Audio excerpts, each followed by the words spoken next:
Where do you stand right now, Kandi? How does it all feel to you? Well, I'm in that gotta get it moment in my life. You know, when you're at a stage where everything that you've been working hard for is coming together at the same time, and it's like you almost afraid that if you stop working hard that it's gonna fall apart or something. Yeah. So I don't feel comfortable enough to relax just yet. There are a lot more things that I want to do and get set up. And so I'm really just every day, I got like multiple things going on. I want to ask you, out of all of the cast members over at the Real Housewives of Atlanta, who are you the closest to?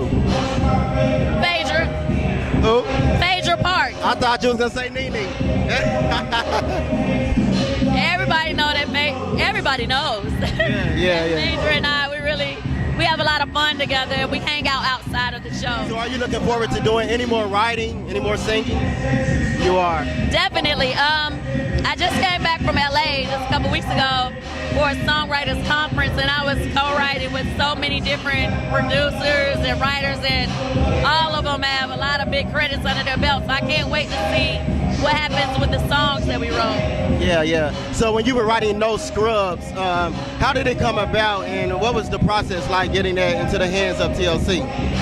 Well, actually, that was done during a time when our group was kind of falling apart. Escape a man. We was kind of falling apart. And Tiny and I, we were going to try to do a duo group with just the two of us. So No Scrubs was actually one of our demos for our project that we were planning to put out. But one of the A&Rs that worked at LaFace at the time heard it and played it for L.A. Reid, and he asked, he wanted it for them, and I was like, they can have it. Because I always wanted to write for other people, but I just didn't know how to start writing for other artists. Because, sometimes it's kind of funny, artists, especially back then, because it's just like, well, I'm going to let her write for me, you know what I mean? So it's kind of like a little competition thing, so you got to prove that, you can write for me. Not having enough jobs right now in Atlanta because you're taking on so much right now. Is it just overwhelming for you? It is overwhelming sometimes. I'm not gonna lie. Sometimes I feel like I'm doing way too much. But I know from being in the industry so long, I know how some moments you can be way up on the roller coaster, and sometimes it's like while you going up, you gotta get it while you can, So I have, like I said, I'm doing a Kandi Factory. I have Kandi Coated Nights, my internet show. I have Bedroom Candy, my product line. I have my stores, Tags Boutique. I'm opening my second location this summer. I just bought a building. I'm gonna have an actual artist development center that I'm gonna call the Kandi Factory for real, that people can come to in Atlanta and do music and do the whole art. Deep down in your heart, what does it really mean to you this night? Well, whenever people come and support me and show love, it's like